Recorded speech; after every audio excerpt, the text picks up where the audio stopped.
Hello, my name is Scott Hunsaker with the Ardent Group. As a CEO or owner, did you know that 66% of companies will close their doors when the current leadership team leaves? Think about that. If 2/3 of your suppliers didn't successfully transition to the next leadership team, what would that do to your business? If 2/3 of your peers in your industry did not successfully transition to the next leadership team, what would that do to your industry? How about your customers? So as you look back on this journey of being a CEO and owner, what is going to give you the most sense of pride and accomplishment? You know, when I talk with CEOs, I usually get that knee-jerk response that money is my #1 priority. And I get that.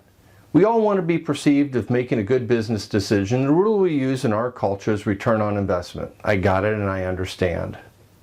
But I encourage you to think a little bit about how important is your legacy. And you can define legacy a lot of different ways. It could be your impact in the community, the culture you've created in the organization.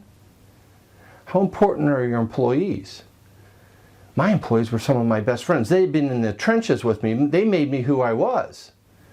And how about your customers? What I find is about 15% of the people focus on money only. And very often they're just worried about one more turn of the EBITDA, a very financially driven model. But many of us that are founding owners really start to look at the legacy and the employees. I've surveyed about 2,000 companies. That number comes out to about 70%. So what are our options as an owner and a leader of our organization? Well, we can sell our company to a third party, and about 20% of CEOs say it's their intention to sell to a third party, and a very large percentage of them close. Often it's a manufacturing company that has a machine making a widget, and it's going to keep making that widget until the machine breaks or the market changes, so you adapt, you adjust, you keep it going. And so it's fairly easy to come up with a financial model, a financial metric with some multiple of EBITDA, and transfer it to the next leadership team. But how many of you have your leadership team walk out the door every day at 5 o'clock? Is that going to be a lot harder to transfer to the next leadership team? You bet. 80% of CEOs say it's their intention to sell to an insider. Here's the scary part. Only 13% pull it off.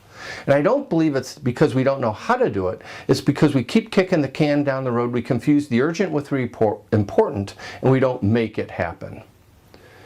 I've had the privilege of leading 8 companies on my journey. My last company was an engineering company. I sold that company to my employees for cash.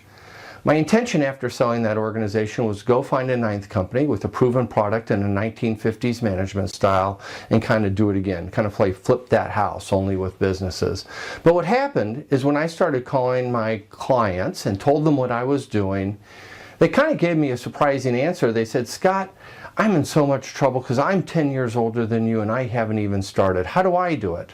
So I started helping out some friends, and a year later I had a handful of clients and they were referring me to other people, and I decided to commit my future effort into helping CEOs and owners turn their employees into owners, pay that legacy forward to the next generation of leaders so we don't lose all this institutional knowledge and business savvy in our particular areas of expertise.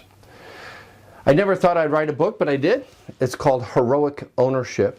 It talks about those 5 steps about how do we transfer the institutional knowledge and business savvy to the next leadership team. I'm also going to give you an overview in these videos, so please join me on the next video where we're going to talk about the 5 steps about how do you transfer the institutional knowledge and business savvy to the next leadership team. I look forward to seeing you then.